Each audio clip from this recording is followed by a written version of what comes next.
Isn't this game the best? Hey guys, it's me, Orangienblue, and I can't get over the fact how much I'm in love with these. LEGO games are the pinnacle of gaming. Just think about it.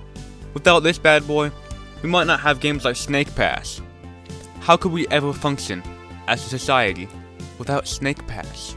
LEGO Star Wars the video game may not be the first LEGO game, but it was the first revolutionary LEGO game. LEGO games that came before never really had the same success that LEGO Star Wars did. I mean, do you really think they were gonna get far with a game called LEGO Chess? The first LEGO game was actually released in 1995, called LEGO Fun to Build, and it was a Japan exclusive game for the Sega Pico. You think I'm joking? LEGO Island is said to be the first LEGO game. Releasing for PC in '97, this became moderately successful as it created a lot of spin-offs, like LEGO Loco, where you could drive a train, and the previously mentioned LEGO Chess.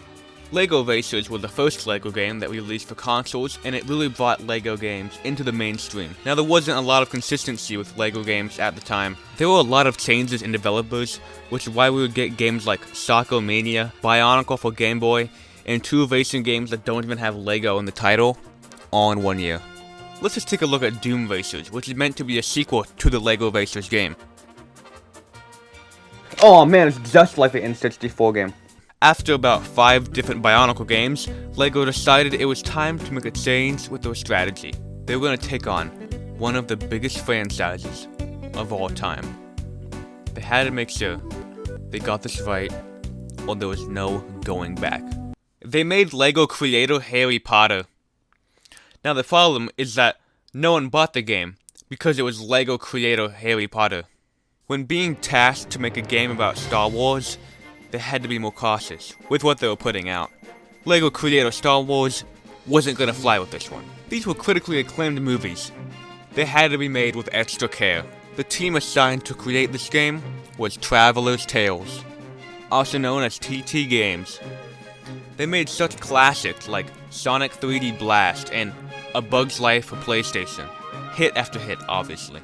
After finishing their last project, Finding Nemo, they moved their efforts to make LEGO Star Wars, the video game. Their goal? To reinvent the LEGO game formula. TT Games was able to craft the perfect formula from start to finish. Simple mechanics, fun level design, good replayability. Now when a new development team came by to port the game to the Game Boy Advance, did that capture the same motives? No, which is why TT Games went on to become the main developer for all major LEGO games.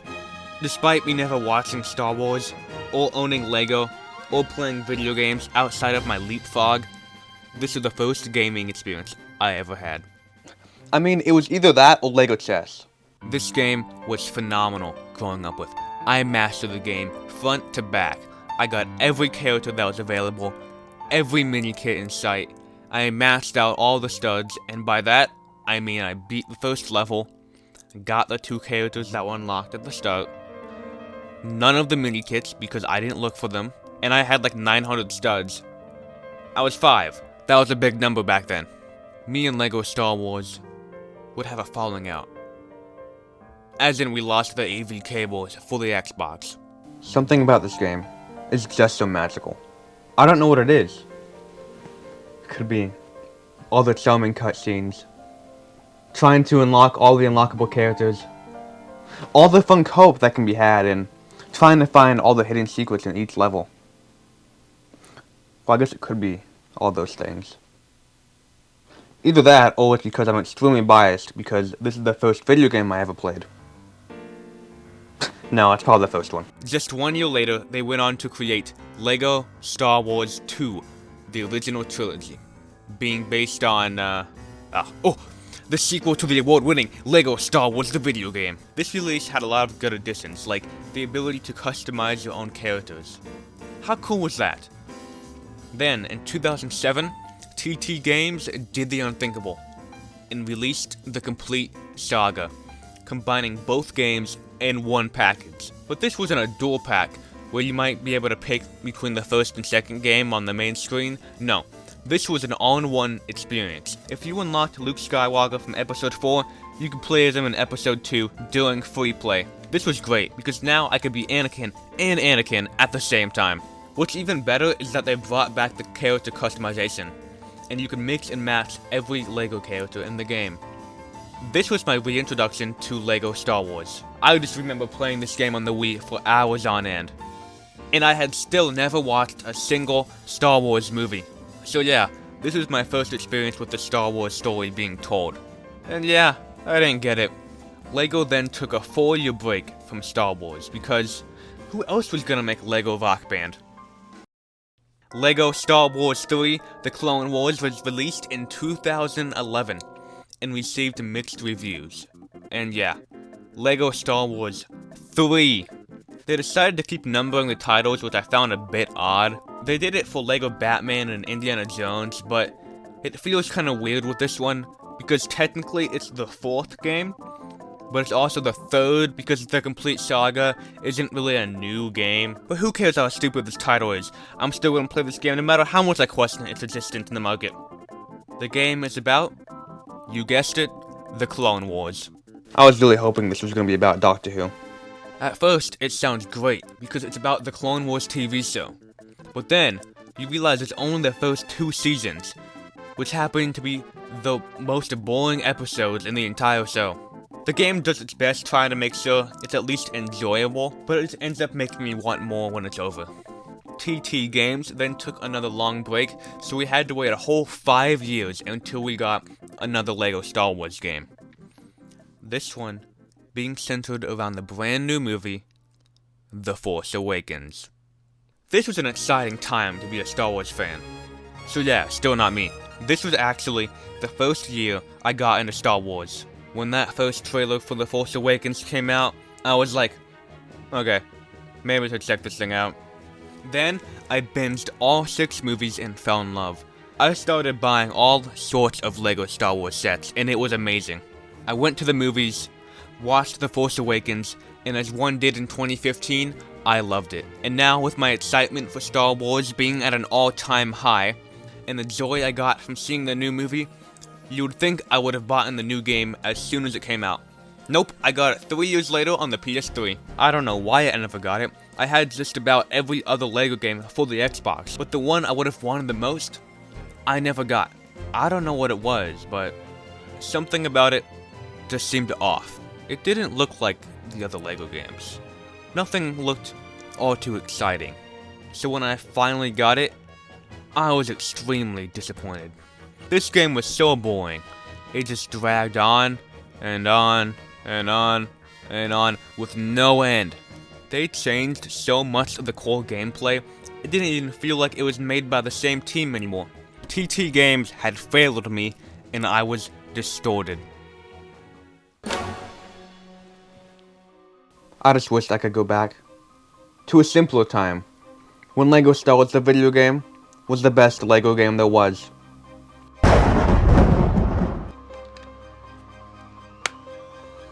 Could this be it?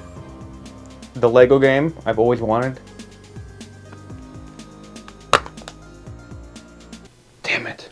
LEGO Star Wars The Skywalker Saga was originally revealed at E3 of 2019 and was said to be releasing in 2020. This game looked phenomenal and led everyone to believe that they would go back to using the grunts instead of the awful voice acting like in the previous LEGO games. But as time went on, we were still in the dark. We got no information for over a year. The game was supposed to be coming out soon, and we still hadn't seen any gameplay up until late August of 2020 when we got a full trailer. While showing off some gameplay, it was mainly just cinematics. And that was delayed to spring of 2021. So yeah, they kinda waited the last minute to tell us that it was delayed, and I mean, it made sense because of... But it was still a little disappointing. And they didn't even give us a full release date, just spring of 2021. And then, nothing. We were in the dark again. No updates, no new trailers. Then, in April of 2021, TT Games and LEGO made an announcement that the game was delayed again, with no further details. Then in late August of the same year, the second trailer was released. This showed a lot more gameplay, but still a lot of cinematics. And that it was delayed to spring of 2022. You know, I'm starting to see a pattern here. Well, now it's time to get on to the actual game. It was first released on April 5th, 2022, and launched with two versions, a standard edition and a deluxe edition. This was nothing new for LEGO games, but this was a little uncommon because only 3 games before had deluxe versions. And these would include stuff like an exclusive minifigure and the DLC. I figured these would be readily available. I mean, the deluxe edition for The Force Awakens is still on Amazon for $25, and I got mine for $15. I mean, no one cares about that game. It's probably been rotting in the warehouse since 2016. Well, that wasn't the case for this new game, as it sold out everywhere in less than a day. Thankfully, I pre-ordered mine from Best Buy, so They canceled my pre-order the day it was released. yeah, so out of nowhere, Best Buy canceled my order with no reason, just because. Thankfully, I can pick one up on eBay, no problem, and you know what, I think this is good enough. So what would have come with the deluxe edition anyway? Well, the game for one, a slipcover for the box, the DLC, and a Luke Skywalker minifigure with blue milk. Why does LEGO always include the worst minifigures with this kind of thing? Well, you know what? Why don't we just crack open the base game and see what you get with that? I always love checking to see what the manual was like with these games. What the hell is this thing? Why can't we go back to when we used to kill an entire tree to make a game manual? They could have at least printed some cool artwork on the inside. Most Switch games do this, so I don't know why they didn't. It's not even like it'll be a way to save printing money, because they still printed the ESRB rating inside. Like, why? It's not like it's already plastered all over the game to begin with. Oh my god, this game better be rated E10+. Oh, thank god. Well, you know what? Let's finally slide this game in and see what we're getting ourselves into. When we start up the game, the first thing we're greeted with is a seizure warning. Well, that's reassuring. If I die playing a LEGO game, that would probably be the most anticlimactic death in history. The first level opens up like in the original game, only now you're able to briefly fly around. And the first level is Negotiations? My child is home. You're first dropped off in this big empty room, which at first I was kinda put off by, but now I actually quite like it. It's a nice spot to kinda mess around with the controls until you get into the first level. Once you get into the main room, it's the exact same as the first level from LEGO Star Wars the video game. Now this is awesome! And there's this really nice Easter egg where you can make the chairs dance just like in the original game. That's a nice touch. I was, however, slightly disappointed with this level though. They shortened a lot of it from the original game, and it felt kind of rushed. I think my biggest grudge is that you can't play a C418. That was probably my favorite part as a kid. The next part of this level is with Jar Jar Binks, and this was a pretty weak part as well. But most of the time, it felt like I was just walking around and not doing anything. And then went on to the submarine section, which wasn't even in the old game, so it was nice to see something new. After that, the level was over, and you ended up in Naboo. One of the main focuses in this game was the new expansive hubs. A big part of the marketing was how this was an open world game, with more freedom. However, it didn't feel like any of this going into it. There was these big yellow circles that guide you to continue, so even when I was trying to venture off and do my own thing, there was this flashing arrow telling me that I was going the wrong way. I kept trying to explore, but I wasn't finding anything. The entire area was completely empty. I eventually found 2 battle droids, but I guess they didn't even want to be there, so they kinda just ran away. After just a lot of walking around, I was able to move on to the next level. The prequel trilogy as a whole felt like it was kind of rushed, because moving over to the original trilogy, the levels got a lot more interesting. It felt like the game developers put the main focus into these levels, because there's a lot less of just walking around like previously mentioned. Now don't get me wrong, it's definitely still a big issue, but it's not as adherent. I think the designs of the original trilogy are just a lot more aesthetically pleasing than the prequel trilogy, so having to do a lot of walking around isn't as much of a bad thing. Exploring the Death Star can be quite fun, and wait! Did they seriously copy Sneak King? How could they copy my favorite Burger King video game like that? Come on. I will give credit where credit is due. The gameplay is surprisingly smooth. The combo integration, while useless, is quite fun. All the moves are very satisfying to execute. However, there's a lot of growing pains with this game. For one, the camera is awful. I don't know what it is, but it's always in the exact opposite spot I want it to be at all times. There seems to be a lot of technical issues with this game. Like, there's a lot of bugs, like freezing, camera bugs, death duplicating, and flying by hitting kids. Okay, maybe some of these should stay. So what happens after you beat the game? Well, you can always go back and replay levels, or you can just roam around in free play mode. This mode is actually unlocked after you beat the first level. What you can do in this mode is walk around all the planets and collect Kyber crystals. The Kyber crystal puzzles can be quite fun, and they're a lot like the moons in Mario Odyssey. They try to act like this is some kind of revolutionary idea, but it's been around in LEGO games for a while now. This kind of free play reminds me of collecting the gold bricks in LEGO Marvel Superheroes or LEGO Dimensions. The Force Awakens game also kind of had this idea. I mean, it wasn't as good, but it was there. There's one thing I can't excuse though. The lack of customizable characters. This was a feature that had been in every LEGO game since LEGO Star Wars 2. So why isn't it here? This was probably the best feature in any LEGO game. Being able to go into free play and customize your own characters has always been a highlight of replaying the games for me. But it's not here, and it's just unexcusable. Okay, so this new game is actually pretty cool, but I still prefer the original game more. And not as many people are talking about the old game anymore, and I just wish there was a way I could change that.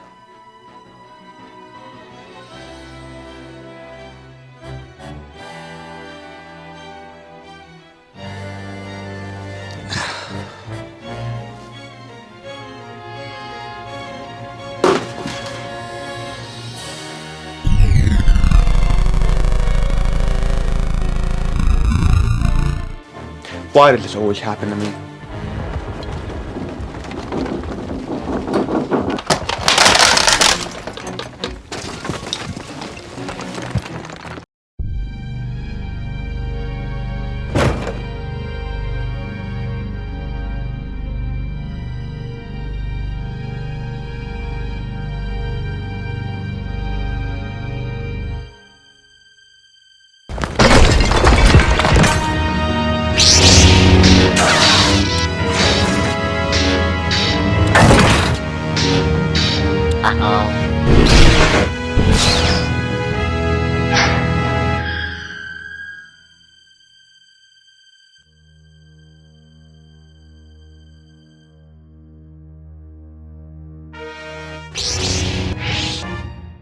Walk with me.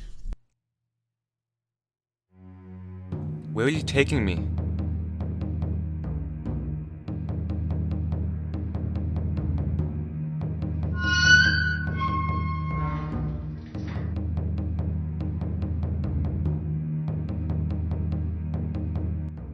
Isn't it amazing?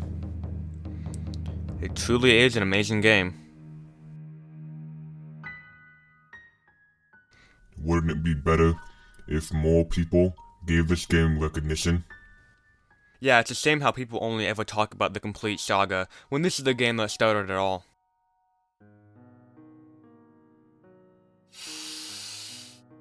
If you could change that, would you? I mean, it would be nice, but with this, we can make that a reality.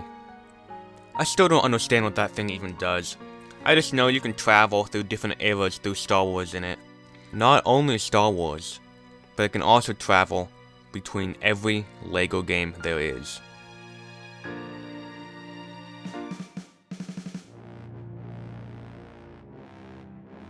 Where are we? Whoa! I know that guy! He's the unlockable character in LEGO Star Wars The Complete Saga.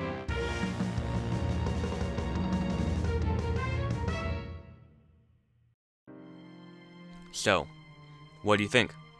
Make LEGO Star Wars the video game the only LEGO Star Wars games people can play? But what's gonna happen to other LEGO games? LEGO Pirates of the Caribbean, LEGO Batman 2, oh, LEGO The Hobbit, they'll all be fine. We would only get rid of the Star Wars games. Wouldn't it be better without LEGO Star Wars The Force Awakens? Think of all the praise LEGO Star Wars 1 would get, for being the first one. You do make a fair argument, so, is that a deal?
Even this one? Even this one.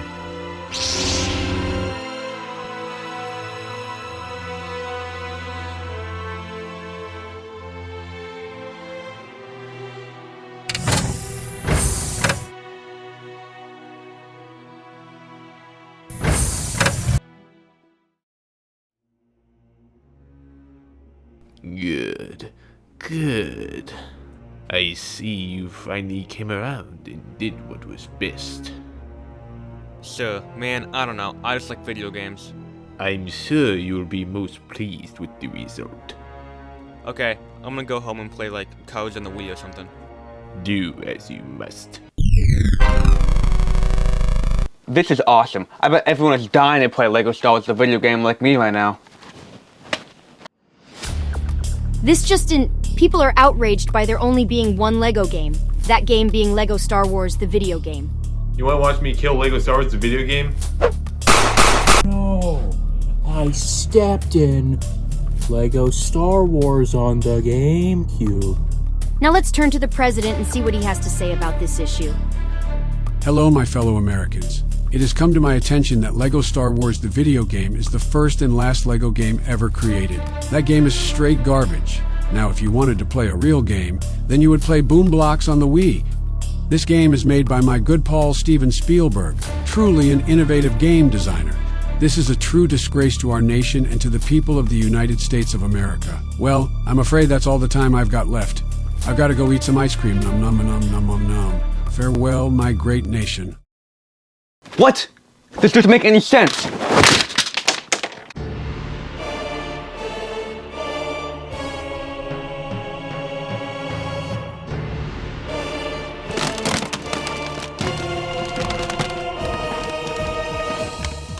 Wait, where's Cuz the video game?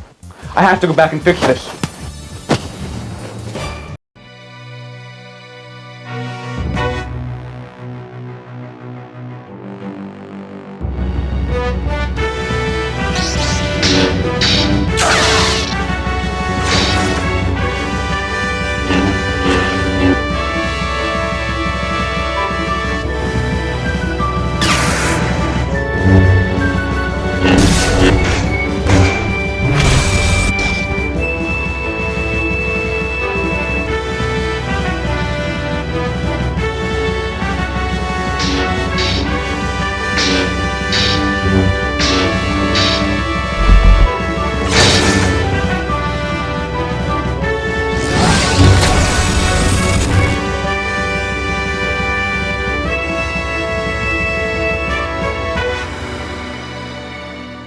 Well, this is an unexpected return.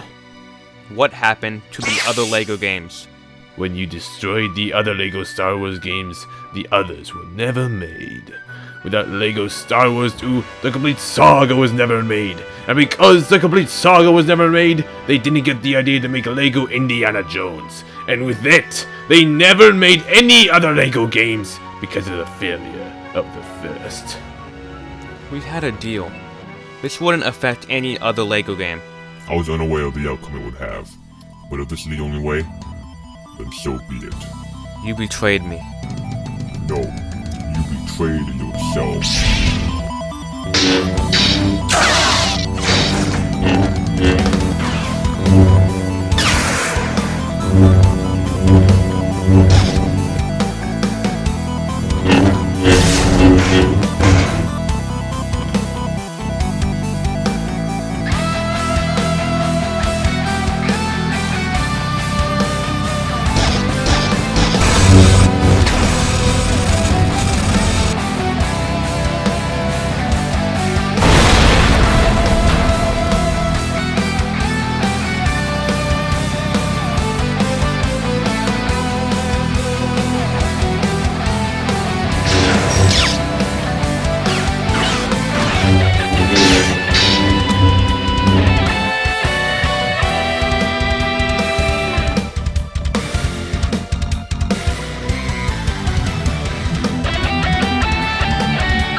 I didn't want to get rid of the other Lego games.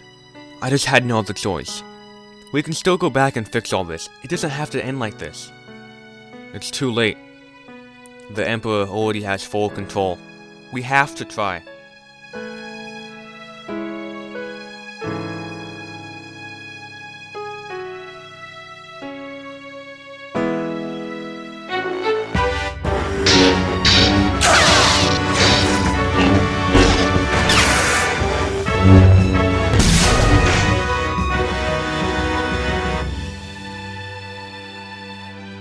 Another unexpected return. I would have figured you left to saw the result.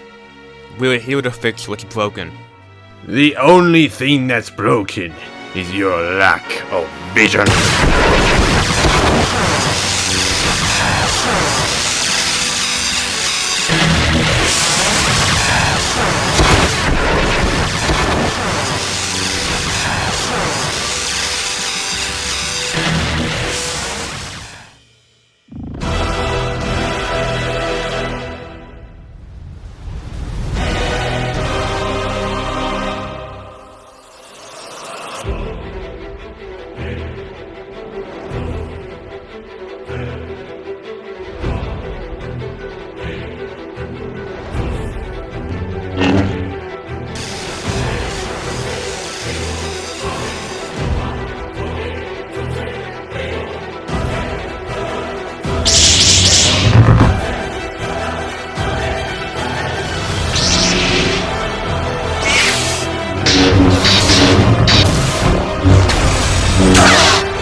Is that seriously the best mask you could find? It's all we had in the budget. Where even are we? Well, by the looks of things, we're dead. We're dead? Man, I knew I should have invested more in my life insurance. On the bright side, at least you don't have to pay as many taxes. I didn't even pay those to begin with. So why are you here? Like, how are there even two of us? Well, something about different timelines and different variations of ourselves, I don't really know. So what's gonna happen now? It seems like the time stone thing kind of blew up. So now anything that was changed with the stone gets reverted back to normal. So all the Lego games are back. But we're kind of just like non-existent now. Huh. Well, there is one thing. There can't be two of us here. So there's gonna have to be some compromises when we go back.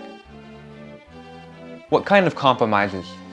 Well, yeah, so the timeline's kind of just gonna combine us, where you're gonna get some of your traits, I'm gonna keep some of mine, and then we might lose some too. Well, as long as I won't lose my ability to speedrun Club Penguin Game Day on Wii, I think we'll be good.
Let's go! Well, that was kind of weird, but I'm just glad everything's back. Now things can finally go back to being normal again. Wait. What is this? For Orangienblue? What?